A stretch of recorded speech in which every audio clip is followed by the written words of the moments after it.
An ancestor of mine maintained that if you eliminate the impossible, whatever remains, however improbable, must be the truth. Logic. Something the media in Wyoming is incapable of engaging in.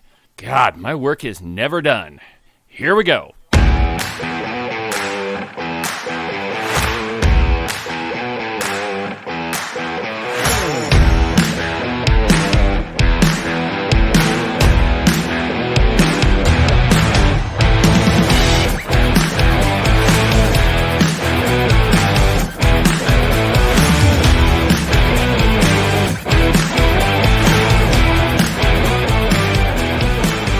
Just throw this out there. If one person can accomplish something with less money than you're spending on it and have more success, then you're spending too much money and doing something wrong.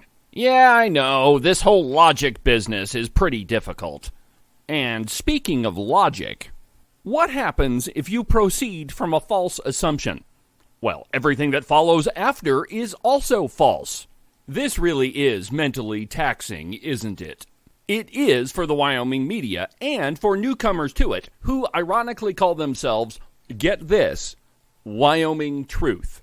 Yeah, this is going to be fun. Well, good morning, my friends, and welcome to the program. From high above all other puerile and pedantic forms of Wyoming mainstream media, this is Cowboy State Politics. I, of course, am your illustrious host, David Iverson, firmly ensconced behind the very shiny silver Cowboy State Politics microphone and broadcasting to you from the base of the Bighorns in beautiful Buffalo, Wyoming. You can listen to the podcast on any of your favorite podcasting apps, iHeartRadio, iTunes, TuneIn, really any of them will work. But the easiest way is just to go to the website, cowboystatepolitics.com.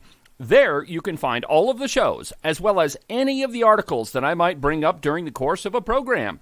If your name is Grady Hutcherson, and you're still trying to convince people that $1.77 billion is not enough money for Wyoming education, well, you can go to cowboystatepolitics.com, pull up an article, and find out every single place where you've been wrong and lying to Wyoming citizens. Yeah, that's what I said. He's full of crap. Morning Reload is brought to you by 307 Cowboy Country. They've still got that sale going on. 15% off of anything on their lots in Casper or Cheyenne. If you've been thinking about a backyard shed or maybe a greenhouse or a garage, well then give Bryce or Melody Reese a call at 307-441-1815. Montana Shed Center, Buildings for Life. It's snowing again here at Cowboy State Politics Central.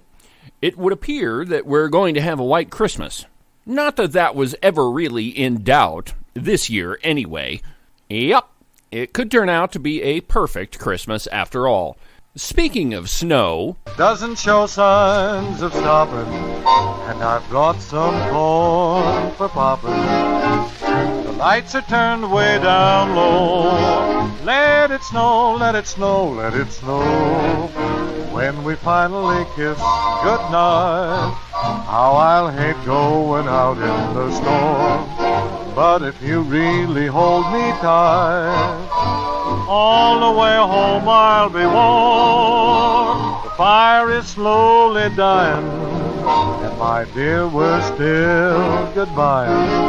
But long as you love me so, let it snow, let it snow, let it snow.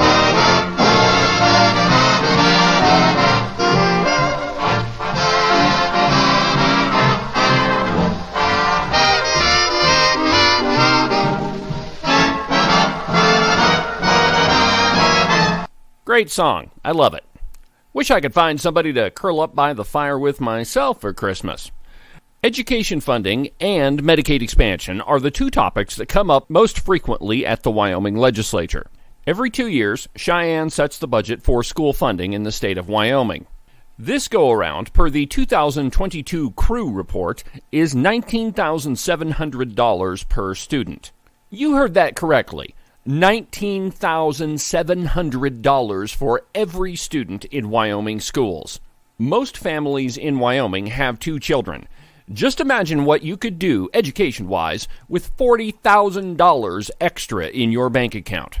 That's way more money than a lot of people make for an entire year in the state.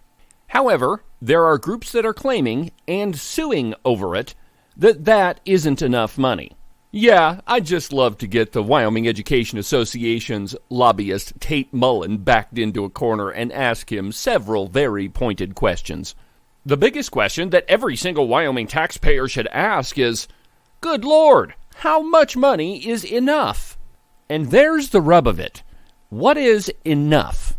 Article 7, Section 9 of the Wyoming Constitution says that it is the duty of the legislature to, quote, create and maintain a thorough and efficient system of public schools, adequate to the proper instruction of all youth of the state between the ages of 6 and 21 years, free of charge. What, then, is adequate? And this is the word, my friends, that everybody is arguing over. What is adequate exactly? What does that mean? It's a pretty vague term, and I doubt we could actually pin down a definition. Definitions! To the 1828. And I quote, adequate, equal, proportionate, correspondent to, fully sufficient. It kind of begs the question then, what does it mean to be sufficient? So that word means, and I quote, enough, equal to the end proposed. Let me give you an example. I'm getting ready to buy a new computer. When I have the money required to purchase the computer, it means that I've saved enough. If you haven't picked up on it yet, we're kind of going down a rabbit trail of ambiguous terms. And that, my friends, unfortunately, is what allows the Wyoming Education Association to sue the Wyoming State Legislature. The whole debate centers around whether or not the state legislature is providing enough money to meet the educational mandate in the Wyoming Constitution. In other words, do they have enough money? The easy answer to that is yes, they have truckloads of it. But of course, it's not quite that simple. At the beginning of the program, I mentioned to you the problem with false premises. That is, if you start with a faulty assumption, then everything that follows afterwards is also false.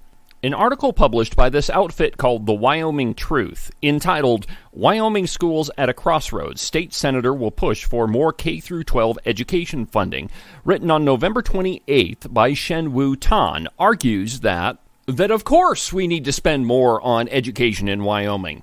The article quotes Democrat Mike Giroux and the lobbyist from the Wyoming Education Association, both of whom will probably argue that $19,700 per student is not enough to spend on Wyoming education. The article even goes so far as to take Tate Mullen's word for all of it. Tate Mullen is the lobbyist for the Wyoming Education Association. He falsely claims that we're spending $16,000 per student. Well, maybe we were a year or two ago, but that's not what the 2022 Crew Report says. That's the report that's issued by the Wyoming legislature that tells you everything you want to know about education funding in Wyoming, and probably a whole bunch of stuff that you don't. The real number is $19,700. And I quote, Mullen estimates that Wyoming spends an average of $16,000 per student. That's not true. It's $19,700, which is higher than most U.S. states. The truth is, we're number 4 on that list. Okay, back to the article.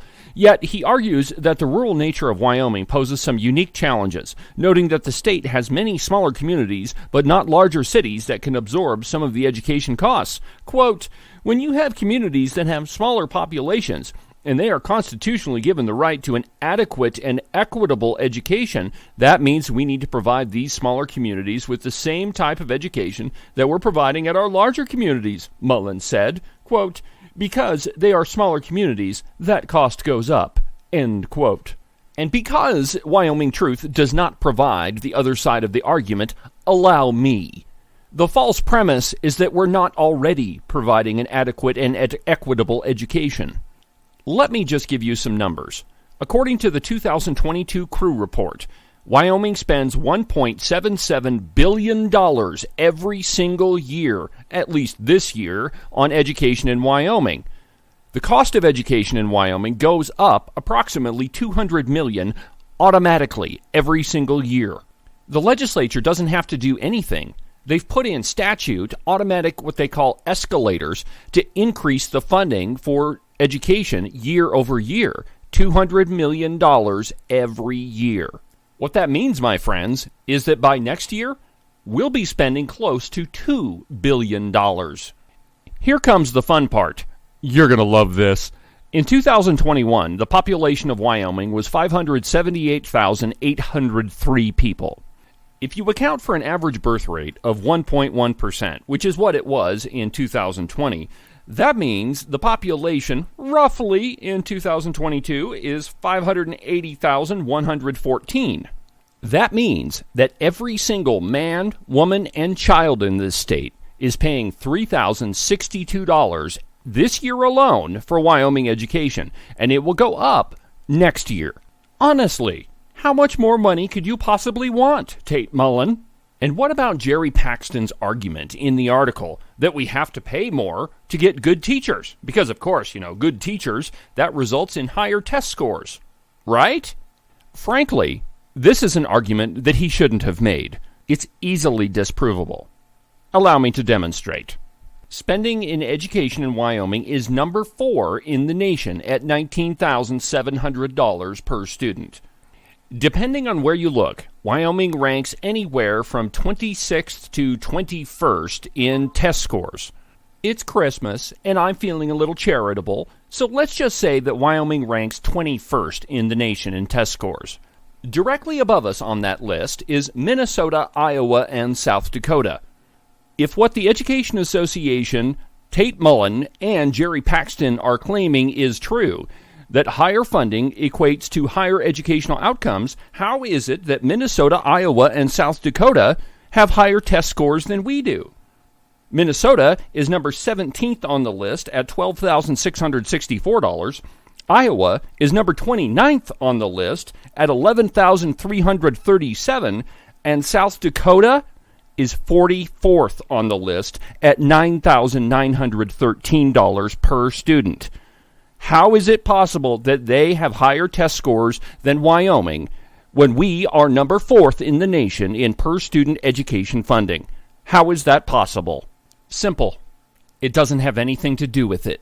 If it did, South Dakota would not be able to outperform us at half the price. If you eliminate the impossible, whatever remains, however improbable, must be the truth.